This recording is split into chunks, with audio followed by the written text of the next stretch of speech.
Antes de comenzar te invito a mi servidor de Discord, donde puedes hablar conmigo, y donde les aviso cada vez que hago en vivo. Link en la descripción.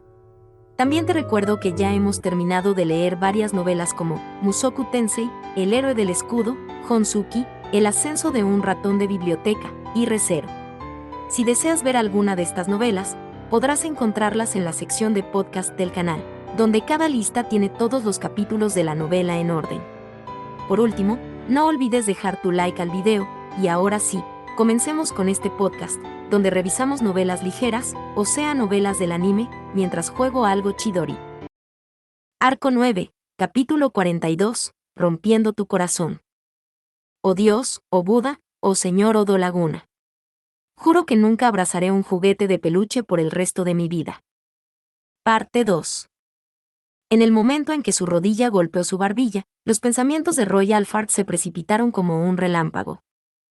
Extraños, desconcertantes, extraños, un torbellino de dudas, sospechas, preguntas, algo anda mal, una gran conmoción, un error, sucesos extraños y misteriosos, irregularidades, incorrecciones, injusticias, confusión, una y otra duda. Morir. Ram, que controlaba a Roy con estas dudas, no desaprovechó la primera oportunidad. Sus dedos blancos y extendidos sujetaron el cuello de Roy con una llave de estrangulamiento. Ahogado por las crecientes ganas de vomitar y la falta de aliento, el dolor y la asfixia atacaron el pequeño cuerpo de Roy. Sin embargo, el terror de Ram residía en su implacable falta de piedad. Zula. Con una cuchilla de viento generándose entre la mano que agarraba su garganta, el borde afilado atrapó el delgado cuello de Roy de frente, cortándolo sin piedad de su torso. Eso no está pasando. En ese instante, un viento cortante lo atravesó y la sangre brotó a borbotones del cuello de Roy. Sin embargo, no alcanzó la vida de Roy, recreada con la resistente piel del carnívoro Belli Inerga, que 2000 espadas de soldados no pudieron penetrar al capturar a un criminal atroz. En ese instante, una rama atónita, al presenciar este resultado inesperado, se vio envuelta junto a un Roy inmovilizado en lo alto del campo de batalla. Roy se teletransportó usando el poder del saltador Dorkel, en el que se había transformado. Un día, repentinamente iluminado y con habilidades extraordinarias gracias a Odo Laguna, el saltador asesinó a varias figuras poderosas, convirtiéndose en un perturbador del orden. Sin indicios previos de teletransportación, Roy sometió con fuerza a Ram, que estaba rígida, y en un abrir y cerrar de ojos, evaluó a su presa en el campo de batalla. El Fula. Tienes que estar bromeando. Sin dudarlo, mientras Ram le lanzaba una magia de viento al estómago, Roy exclamó involuntariamente. La teletransportación fue ciertamente inesperada para Ram. Sin embargo, asimiló al instante tanto la conmoción de no poder decapitar a Roy como la sorpresa de la teletransportación, contraatacando de inmediato. ¡Qué valentía! ¡Qué tenacidad! Lo puedes lograr. La espada del viento no puede perforar la dura piel de la bestia carnívora. Sin embargo, desea elogiar su decisión e iniciativa. Para expresar este elogio, responde con un puñetazo del rey del puño Neji Lockhart.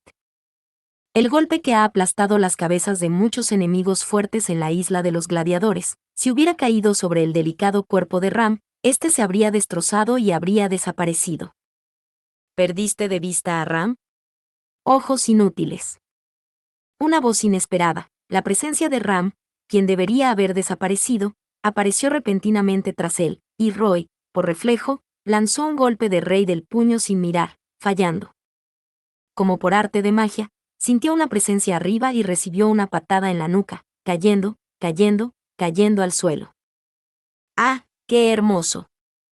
Al caer de espaldas al suelo, Roy, sin ponerse a la defensiva, quedó fascinado por la imagen que lo dominaba, una chica con el cabello rosa ondeando elegantemente, moviendo el dobladillo de su falda.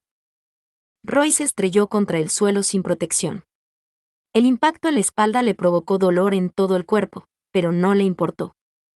Combinar la bestia carnívora, el saltador y el rey puño no funcionó. Incluso entre los seres supremos devorados por Gula, la brillantez de la fuerza, la habilidad y el espíritu de Ram al manejarlos a todos impresionó inesperadamente a Roy. Sintiendo que también debía dar lo mejor de sí, Roy se levantó, dobló las rodillas y reunió fuerzas para saltar sobre Ram. ¿Por qué? Hay que darlo todo al responder a la hospitalidad, de lo contrario no se puede llamar amor. Esa forma de pensar es exactamente como una historia que escuché antes en algún lugar, y realmente la odio. Sin embargo, antes de que Roy pudiera saltar de nuevo al cielo, una voz feroz lo atacó desde un costado. El rugido venía acompañado de afiladas garras de bestia y una potencia explosiva. Corrió con gracia por el suelo sobre extremidades que parecían demasiado delgadas para soportar sus cuernos retorcidos y su enorme cuerpo. Una criatura conocida como el Rey Negro del Bosque, el epítome de la ferocidad y la maldad. Hola, Giltalo. Mientras Roy vitoreaba, una garra le asestó un golpe. Lo contrarrestó instintivamente con el poder de Yukiguri Tishro. Su extraordinario cuerpo, conocido por detener una avalancha sin ayuda de nadie, atrapó de frente los poderosos brazos de la bestia que caía, agarrándola primero por la pata delantera derecha y luego por la izquierda, uniéndolas. Mientras ponía toda su fuerza en retorcer las piernas del Giltalo, un par de ojos de color rosa claro se encontraron con su mirada desde debajo de la bestia, sosteniendo un bastón. En realidad, en la cima de Zula. Antes de que pudiera terminar, una bala de viento lo golpeó en la frente y lo envió por los aires con la cola de Giltalo. Derribado y de puntillas por el suelo, Roy levantó la cara. Detrás de Ram, quien sostenía un bastón, estaba la joven Meili, aferrada a la espalda del Giltalo. Señaló con su delgado dedo a Roy, o mejor dicho, detrás de él, y gritó: «Háganlo, perros demonios oscuros». En respuesta a la voz aguda de Meili, innumerables puntos rojos saltaron hacia Roy ferozmente. Eran ojos de color rojo, sangre de perros negros con colmillos descubiertos, una manada de bestias feroces, Ulgarms, imbuidos de una maldición y un poder mágico demasiado grande para sus cuerpos. La jauría de perros demoníacos hundió sin piedad sus colmillos en el cuerpo de Gula y lo destrozó. Irónicamente, el fin de Roy Alfard, quien con orgullo llevaba el nombre de Voraz, fue convertirse en presa de bestias devoradoras. ¡Ah! El repentino canto que emanó de la garganta de Roy provocó que los movimientos de las bestias se endurecieran. En la ahora inmóvil manada de perros feroces, Roy acarició suavemente la cabeza del que le mordía el cuello. Poco después, la sangre que brotaba de la herida se convirtió en una cuchilla, cortando, ensartando y provocando gritos de agonía de las inevitables bestias. Ahora bien. Poniéndose de pie lentamente, Roy reveló todo su cuerpo. Las marcas de mordeduras de los perros demonio grabadas por todo el cuerpo de Roy, con la sangre fluyendo de ellos convirtiéndose en cuchillas brillantes, suspendiendo la manada de perros negros, sus cuerpos volviéndose como frutas colgando de las ramas, ahora cadáveres. La actuación conjunta denota, el poeta del amor trágico, quien viajaba recitando canciones antinacionales, y Advan, el hechicero demonio de las lágrimas de sangre, quien solo podía manipular su propia sangre, fue una colaboración de ensueño. Además, usando el maná restante en el cadáver de una bestia mágica muerta, lograron la hazaña mágica de Matoclima Joradon, el duque de la ilusión arcoíris, quien conspiró para derrocar al Reino Santo. Mariposas de colores arcoíris, nacidas de los cadáveres, emergieron y comenzaron a revolotear alrededor de Roy. La cantidad de mariposas coincidía con la cantidad de cadáveres, revoloteando sin parar. ¡Tada! Devorador de nieve por poeta de amor trágico por demonio de lágrimas de sangre por duque de la ilusión arcoíris. Roy, rodeado de innumerables mariposas arcoíris, adornó el gran escenario con sinceros elogios a Ram y a los demás, quienes amablemente les habían brindado una cálida bienvenida. Sin embargo, tanto Ram como Meili endurecieron sus miradas y actitudes, mostrando abierta hostilidad. ¡Wow, wow! Eso fue increíble. Tu coordinación fue perfecta hace un momento. Me dio escalofríos. ¿Desde cuándo se hicieron tan buenos amigos? Supongo que el viaje a través del mar de arena, del cual no sabíamos nada, los acercó más. Ram y Meili tienen un lado malvado. Deja de hablarnos con tanta calma en ese estado sangriento y doloroso. Hablar con un loco como tú hace que el corazón de pájaro de Ram se preocupe y casi se rompa. Un corazoncito de pajarito. Admiro que puedas decir eso de ti mismo. Estoy deseando ver qué tipo de trabajo preliminar estallará en llamas a continuación. Roy aplaudió y retrajo gradualmente las cuchillas de sangre hacia su cuerpo. Mientras los cadáveres de las bestias mágicas caían al suelo, Roy coaguló la sangre de sus mordeduras, detuvo rápidamente la hemorragia y exhaló extasiado. Aunque sus sinceras intenciones no parecían tener éxito, su deseo de elogiarlos era genuino. Los sentimientos unilaterales son duros, pero quería apreciar el hecho de que Ram y los demás lo habían hecho mejor de lo que esperaba. Dejando eso de lado, sin embargo. Dejando a un lado su afecto por Ram y los demás, Roy especuló que el misterioso fenómeno ocurrido durante el ataque, en cuestión de segundos, estaba estrechamente relacionado con el desaparecido dragón divino. Le sorprendió muchísimo, porque ese enorme dragón divino desapareció del campo de batalla en un instante. Probablemente, el mismo truco se usó para hacer desaparecer al tío del casco, y a la hermana Shinobi, y para que aparecieran Ram y los demás. Creo que fue obra de Clint, y parece una autoridad divina. Aldebarán, Yae y el dragón divino han desaparecido. Además, el aumento de enemigos y las apariciones esporádicas de Ram encajan a la perfección con las habilidades especiales de Clint y su imagen de memoria. Sin embargo, según el propio conocimiento de Roy, que no depende de memoria, la capacidad para hacerlo posible no es un poder sobrenatural individual ni una bendición con características diferentes, sino posiblemente una autoridad. En ese caso, significaría que Clint es la persona correspondiente al único asiento libre, orgullo. Bueno, ya no importa realmente quiénes desaparecieron. No solo el dragón divino, sino también las figuras de Clint y Roswaal, están ausentes del campo de batalla. Se desconoce la verdadera fuerza de Clint, pero si posee una autoridad, al menos formaría parte del ejército. Como equipo, Roswaal y Clint libraron batallas a gran escala contra el dragón divino, presumiblemente cambiando el campo de batalla para no causar daños a la zona circundante. Esas podrían ser las circunstancias. En cualquier caso, si han desaparecido del campo de batalla, no tendrán otra oportunidad de realizar ese truco de desaparecer y reaparecer. Por lo tanto, por ahora, disfrutar de la hospitalidad de las damas frente a él tiene prioridad sobre los desalmados desaparecidos. ¿No es maravilloso? Ser humano es maravilloso. El método para prevenir el eclipse, la preparación de la bestia sin nombre, y de hecho, todos los elementos que conforman este campo de batalla, son la culminación de los planes urdidos para atrapar y matar a Roy y a los demás. Los preparativos para enfrentarlos, en otras palabras, la base y el espíritu de hospitalidad. Para brindar hospitalidad, uno debe darlo todo, después de todo, eso es lo que significa entregar el corazón. En ese caso, debemos responder con un código de vestimenta apropiado, de lo contrario sería una falta de respeto a la consideración llena de amor. ¿Qué planeas hacer? Ram, sensible a los cambios en Roy, el recibido, frunció el ceño. Ante la hermosa doncella que revelaba su recelo, Roy negó con la cabeza y dijo, no, no. Guerra total. Sí, esta es una batalla que merece ese nombre, sin duda el ajuste de cuentas final. El ejército mixto de la selección real, al que Natsuki Subaru podría haber llamado los cazadores de Al, de haber estado presente, estaba completamente preparado para cualquier hospitalidad, y todos estaban concentrados en demostrar su verdadero valor, recurriendo a su sabiduría y fuerza interior, decididos a emplear cada gramo de sus fuerzas hasta el final. Esto era cierto no solo para Ram y sus compañeros, sino para cada una de las fuerzas que se habían comprometido sin reservas. Un momento culminante en el que Roy Alphard sintió ganas de darles a todos una puntuación perfecta y una estrella dorada.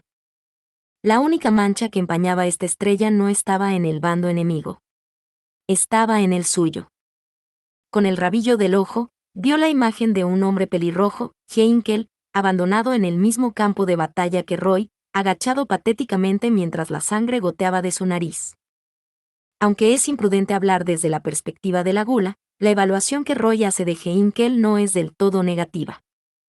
Una vida llena de turbulencias internas irresolubles y grilletes autoimpuestos parecía prometer una astringencia única y turbia que solo podía provenir de una vida así, lo que despertó el interés de Roy por ella como un manjar excepcional.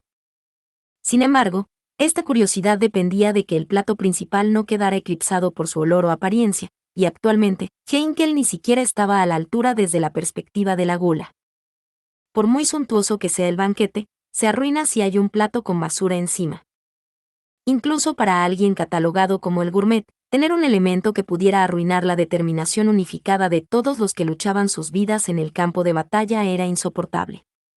Así que... Tío, vamos, no te enfurruñes para siempre, adelante. No, usted, arzobispo del pecado. Roy alzó la voz de repente, lo que hizo que Heinkel, con el rostro ensangrentado, levantara la vista. Cuando sus miradas se cruzaron, Roy notó el destello antinatural en los ojos azules del hombre, y le pareció divertido. La mirada era casi suplicante. Incluso si Heinkel sentía algún tipo de camaradería o confianza en Roy, depositar esas esperanzas en un arzobispo del pecado era más que desesperado. Semejante falta de dignidad podría considerarse inestimable a su manera, pero en ese momento, era simplemente una molestia. ¿Quieres que te libere de tus cargas, tío? Roy no lo salvaría. Ni lo abandonaría. Con una sonrisa burlona, Roy le presentó a Heinkel una tercera opción. Los ojos de Heinkel se abrieron de par en respuesta, asimilando la propuesta por completo. Roy no comprendía del todo la importancia que tenía para él, aquello a lo que se refería como una carga. Pero sin duda, era más importante que su propia vida o muerte. Heinkel, con esos ojos, podía ver que Roy tenía los medios para aprovecharla. La intención de Roy no era una amenaza, era una opción viable. Por lo tanto, ese es el espíritu. Al presenciar el cambio en la expresión del hombre que apretaba los dientes, el corazón de Roy se llenó de genuina alegría. En respuesta a la exaltación de Roy, mariposas iridiscentes comenzaron a bailar como si estuvieran cortejando. Cuando las escamas iridiscentes comenzaron a brillar en el cielo, Roy sacó la lengua perezosamente y rió. Ahora, en el sentido más auténtico, la guerra total podía comenzar. Querer estar satisfecho y no querer estarlo. La vida está llena de sabores sorprendentes. Parte 3. Oh Dios, oh Buda, oh Odo Laguna. Prometo no usar aguja ni hilo en mi vida. Parte 4. Gu. Golpeado por un impacto que le aplastó la espalda y el pecho, Heinkel cayó indefenso. Carol y Grimm, una pareja que había servido durante mucho tiempo a la familia Astrea, y sus nietas, gemelas entrenadas con el método de flujo, ignoraron su corta edad para asestar un golpe mortal. Bleug. Desde el final de la guerra en el Imperio de Wallachia, apenas había comido satisfactoriamente. Heinkel exprimió el ácido de su estómago vacío y se desplomó lastimosamente de rodillas en el suelo. Flam y Gracis miraban fríamente a Heinkel, lo que le provocó una sonrisa autocrítica. Aún así, Heinkel era el actual jefe de la familia Astrea. Sin embargo, allí estaban las hijas de la familia Remendis, quienes debían jurarle lealtad, mirándolo con una mirada irrespetuosa. Nuestra lealtad está comprometida con el joven maestro. El maestro apuñaló al ex jefe. Heinkel se quedó sin palabras ante la dureza de la respuesta de los gemelos, incapaz incluso de expresar una palabra de resentimiento. Ambas respuestas eran tan innegablemente acertadas que las razones del odio y la hostilidad de los gemelos hacia Heinkel eran más que convincentes. La primera siempre lo atormentaba, mientras que la segunda era la carga que ahora lo atormentaba, como una pesada piedra. Aún así, no puedo morir.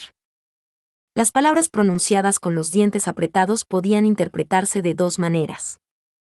O no podía permitirse morir incluso después de todo lo que había soportado, o a pesar de todo lo que había soportado, no moriría. Sin embargo, el propio Heinkel no sabía qué significado pretendía transmitir. ¡Puaj! Las gemelas no mostraron piedad ante el ya conmocionado Heinkel. No dudaron en absoluto. Las extremidades de las chicas, imbuidas con el método de flujo, estaban fortalecidas con una fuerza similar al acero, y sus implacables golpes eran como un chaparrón de hierro.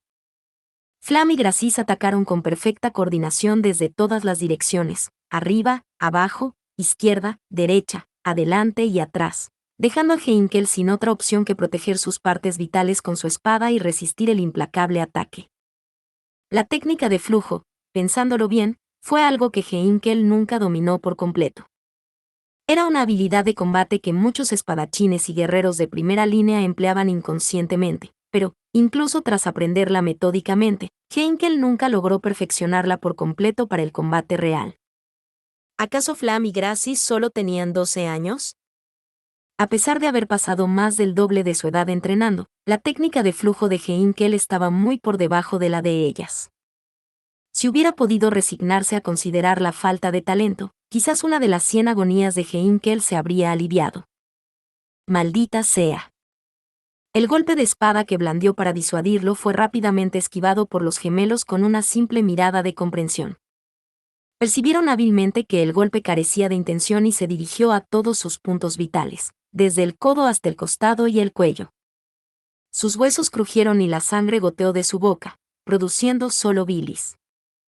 Apenas bajó la cabeza instintivamente, los gemelos, aprovechando el momento, dieron una voltereta y le patearon el hocico hacia arriba. ¡Ah! Heinkel arqueó la espalda y cayó de espaldas, golpeándose la cabeza con fuerza. Su visión se nubló, y aunque oía un zumbido lejano en los oídos, se esforzó por recuperar la conciencia, se levantó apresuradamente y adoptó una postura con la espada, mirando al frente. Ante él, los gemelos habían aterrizado uno al lado del otro tras dar una voltereta, sacudiéndose con cuidado los dobladillos antes de alzar la vista. En sus miradas cruzadas, Heinkel vio un leve reflejo de confusión en sus ojos. La razón probable de la perplejidad de las hermanas era que Heinkel seguía de pie. En cuestión de segundos, Heinkel ya estaba maltrecho. Tenía la ropa cubierta de barro y su barba descuidada estaba manchada de sangre por la nariz. Sin embargo, Heinkel no cayó. Permaneció consciente y con los ojos abiertos. El impacto les resultó increíble a Flam y a los demás. Pero, por desgracia, tener la resistencia para asombrar a los gemelos no era motivo de orgullo. La punta de la espada, dirigida a ambos, tembló, y el engaño de Heinkel era evidente para cualquiera. El resultado ya estaba prácticamente decidido. O mejor dicho, ni siquiera era una pelea. No era una batalla, así que no había que decidir entre la victoria y la derrota. No estaba en la fase de competir por ellos. Aún así, no podía caer. Tenía que resistir. Si caía allí, nadie comprendería por qué había llegado tan lejos, ni por qué había apuñalado a su padre, Wilhelm van Astrea. Al perseverar, la esperanza pendía de un hilo. Sin duda, un rayo de luz aparecería. Ya fuera Aldebarán, el dragón divino o Yae. En el peor de los casos, incluso un arzobispo del pecado serviría. Alguien abriría el campo de batalla y traería esperanza a Heinkel. Entonces fue cuando sucedió. Oye, viejo, deja de enfurruñarte y muévete. De repente, una voz resonó en el campo de batalla, provocando que Heinkel levantara la cara con sorpresa. Solo entonces se dio cuenta, por primera vez conscientemente, de que en ningún lugar del campo de batalla se encontraba el enorme cuerpo del dragón divino. En el campo de batalla donde Aldebarán y Yae habían desaparecido, junto con el dragón divino, solo quedaban Heinkel y... ¿Qué? ¿El arzobispo del pecado? Por otro lado, el único que se enfrentaba al enemigo era Roy Alford. Mientras se sentía repetidamente decepcionado por su desconocimiento del entorno, y se preguntaba cuándo había llegado a tal extremo, Heinkel intentó discernir la intención de Roy al llamarlo. Para ser honesto, intentar cooperar con un arzobispo del pecado era algo que él mismo consideraba cuestionable. Sin embargo, había oído que Natsuki Subaru, el caballero de Emilia, supuestamente controlaba al de la Gula, en el imperio de Wallachia. Pensándolo así, logró contener su intensa resistencia. Después de todo, se habían tomado la molestia de escapar de la torre de la prisión.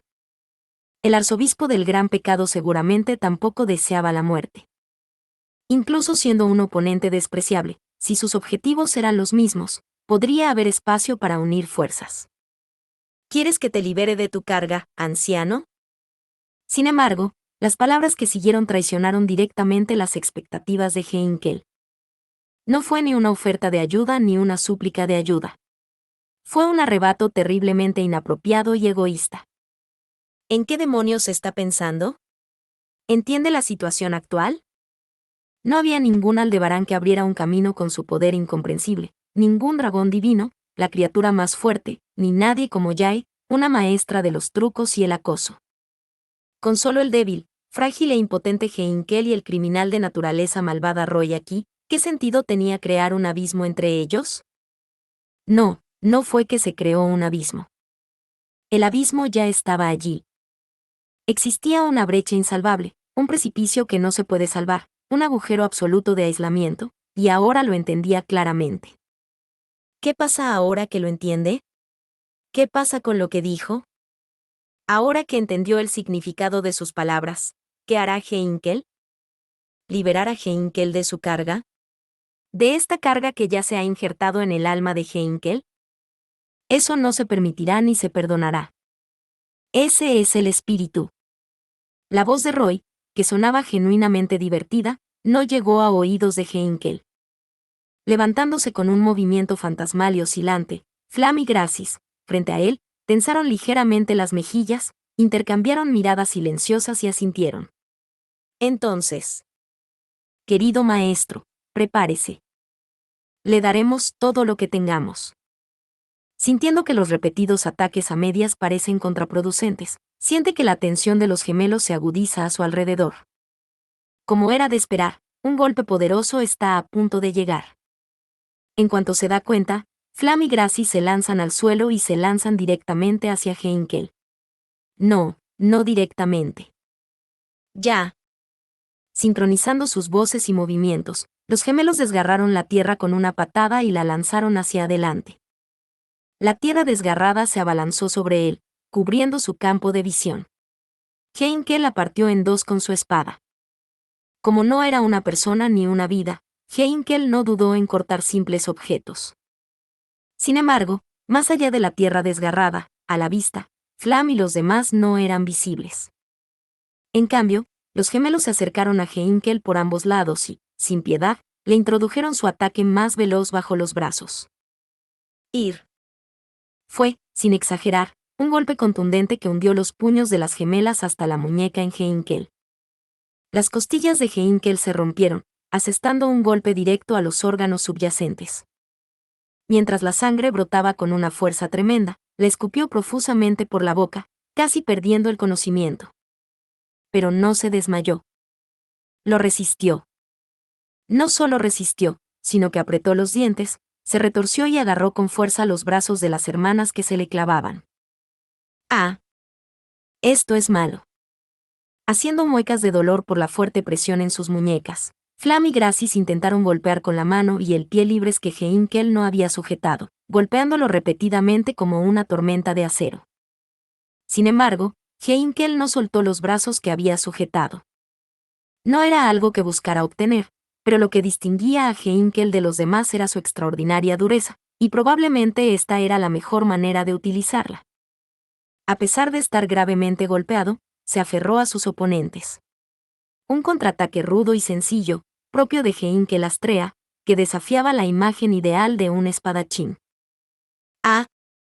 Heinkel, con el rostro manchado por la nariz sangrante e hinchado por los golpes, levantó ambos brazos y azotó con fuerza a las gemelas que había agarrado contra el suelo. En ese instante, olvidó que sus oponentes eran niñas, que eran seres al servicio de su familia, y que eran las nietas de Carol y Grimm, a quienes conocía desde su nacimiento. No, en lugar de olvidarlo, cerró los ojos y, con una apuesta desesperada, intentó estrellarlas de cabeza contra el suelo. Parte 5. Dios, Buda, Odo Laguna. Juro que nunca cantaré en mi vida. Parte 6. La mariposa iridiscente que eclosiona usando un cadáver como capullo y las últimas brasas de la vida como combustible. Esta técnica mágica ideada por el marqués del arcoíris fantasma no crea nueva vida. La mariposa simplemente adopta esa forma, mientras que su esencia es la encarnación de la muerte, en contraste con la creación de la vida. Era la carta del triunfo de mi hermano, ¿verdad? La magia iridiscente. La dulce y dolorosa sensación evocada en el recuerdo consumido revela la luz iridiscente que envuelve la espada. En principio, la técnica suprema del Caballero Supremo y la mariposa iridiscente son esencialmente la misma. La única diferencia es que el Marqués del Arcoíris Fantasma la activa a cambio de lo que queda de la escoria de la vida. Pero su potencia no ha cambiado, ¿sabes? La mariposa de la muerte que arrasa con todo lo que toca. Ante la sonrisa de Roy, unas 20 mariposas se abalanzaron simultáneamente sobre Ram y Mei Li. Ante la amenaza, Ram y Mei Li actuaron al unísono de inmediato. Hermana Ram. Me estás llamando mal. Entendido, señora. Intercambiando bromas serias, Mei Li, a horcajadas sobre Giltalo, avanzó. Luego, palmeó el lomo de la bestia negra como el azabache, obligándola a partir brutalmente los árboles cercanos con sus poderosos brazos. Mientras los árboles caían con un crujido, Ram corrió a ocupar su lugar, se agachó y mantuvo su bastón recto. El Fula. El viento arremolinado arrojó con fuerza los árboles destrozados hacia el enjambre de mariposas. Las mariposas, dispersando escamas mortales, fueron impactadas directamente, provocando una explosión radiante. ¡Puaj! Roy, incapaz de contener un escalofrío de emoción, pateó el suelo ante la solución óptima. La mariposa arcoíris, con el poder de desenredar y destruir cualquier composición, era similar a una piedra mágica de fuego de toque y fin. Su inmenso poder destructivo tenía el precio de ser un objeto desechable. La táctica más segura era destruirla usando un obstáculo. Aún así, su manejo inmediato tomó a Roy por sorpresa. No. Si la mariposa se extinguiera por este medio, incluso el fantástico duque de arcoíris lloraría en la oscuridad. Las mariposas lanzadas justo delante se desvanecieron en una explosión de arcoíris, pero 5 supervivientes de cada lado esquivaron la brillante explosión y volaron en círculos amplios, apuntando a Ram y su equipo. Además, esta vez no solo las mariposas, sino también Roy saltaron usando los poderes del saltador, con el objetivo de golpear a Giltalo hasta la muerte primero con el poderoso brazo del devorador de nieves. El fantástico duque de los arcoíris combinado con el saltador, y combinado con el devorador de nieve. La deslumbrante luz de la aurora bloqueó el frente de Ram y su equipo, las mariposas arcoíris sobrevivientes a los lados y Roy tomando la posición trasera, desplegando un triple asalto ineludible sin piedad sobre Ram y su equipo. En ese momento, el llanto de un bebé cortó el sonido para Roy, perforando sus tímpanos. Momentáneamente interrumpido por el chillido de un bebé, que parecía tan fuera de lugar en el campo de batalla, Roy contempló ante sí una bestia con una forma blasfema, digna de ser considerada la creación fallida de un dios. Blandía 2 lanzas ardientes de hueso, barriendo a las mariposas arcoíris que formaban el asedio. Con una segunda explosión de aurora y el viento soplando, Roy vio ante sí a la extraña entidad, el rey caballo hambriento, que solo debería haber existido en el océano de arena subterráneo. Traerlo conmigo fue una verdadera molestia. Con una gran cabeza con cuernos, un cuerpo que se asemejaba a la mitad superior de un humano, provisto de una enorme boca, que descansaba sobre un cuerpo de caballo descomunal bajo el cuello, era demasiado distorsionado y grotesco para ser considerado un centauro.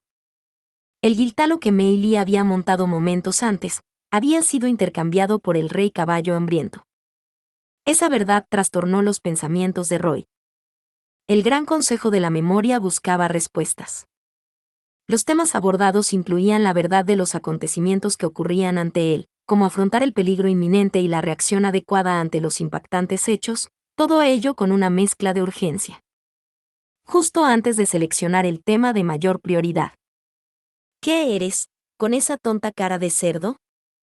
El dueño de la voz que apareció directamente detrás, con su puño gigantesco, golpeó directamente el diminuto cuerpo de Roy.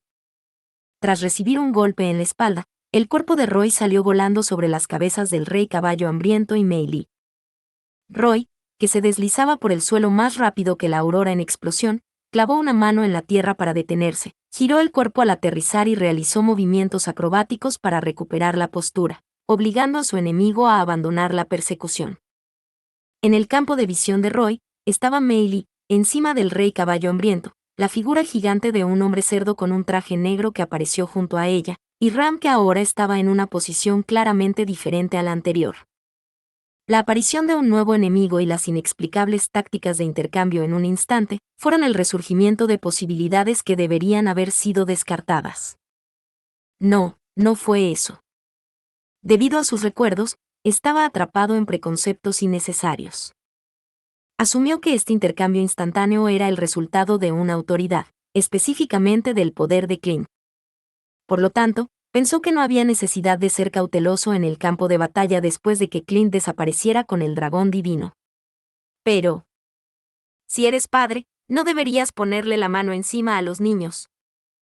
Lo que se escuchó fue una voz ronca y furiosa, seguida del sonido de un golpe feroz. El rabillo del ojo reveló que Heinkel, quien había agarrado a las gemelas con ambos brazos, estaba recibiendo un puñetazo en la cara. Quien asestó ese poderoso golpe fue el hombre corpulento que Roy recordaba, Gastón, quien ciertamente no debería haber estado presente cuando comenzó la batalla. Heinkel, quien recibió un golpe en la cara, se desplomó, y los gemelos escaparon por poco del problema. Independientemente de si el estímulo de Roy valió la pena o no, Heinkel se acercaba, pero su contraataque fue frustrado de inmediato. Sin embargo, Roy no pudo reírse de Heinkel. Fue frustrado por el mismo oponente de la misma manera. Y ese oponente no era Clint. ¿Qué? ¿En serio? ¿Es eso siquiera posible? Roy no podía pensar en otras posibilidades y dudaba de sí mismo ante la sorprendente e inesperada verdad. La emoción en esa voz era pura sorpresa, sin intención de negar ni menospreciar el hecho. Sin embargo, suponiendo que fuera cierto, era increíblemente imprevisto. Incluso aprovechando al máximo los recuerdos de conocerla, la única conclusión a la que llegó fue, de ninguna manera. No fue Clint. Intervino en el momento justo en la batalla entre Roy y los carneros, y en la pelea donde Heinkel era golpeado por gemelos. Ignoraba esta batalla campal, y constantemente reorganizaba la situación con su autoridad. Ella era. Petra Chan, ¿desde cuándo te convertiste en arzobispo del pecado? Esa es una muy mala reputación. Si me vas a llamar con algo que tenga mala reputación, llámame así. Dicho esto, Petra Leite, quien albergaba el gen de bruja, y controlaba el campo de batalla con su autoridad, como la organizadora del juego, se llevó la mano al pecho, sacó la lengua, y luego declaró: Soy la bruja de la melancolía, Petra Leite. Fin. Muchas gracias amigos por acompañarme en este streaming y nos vemos en el siguiente.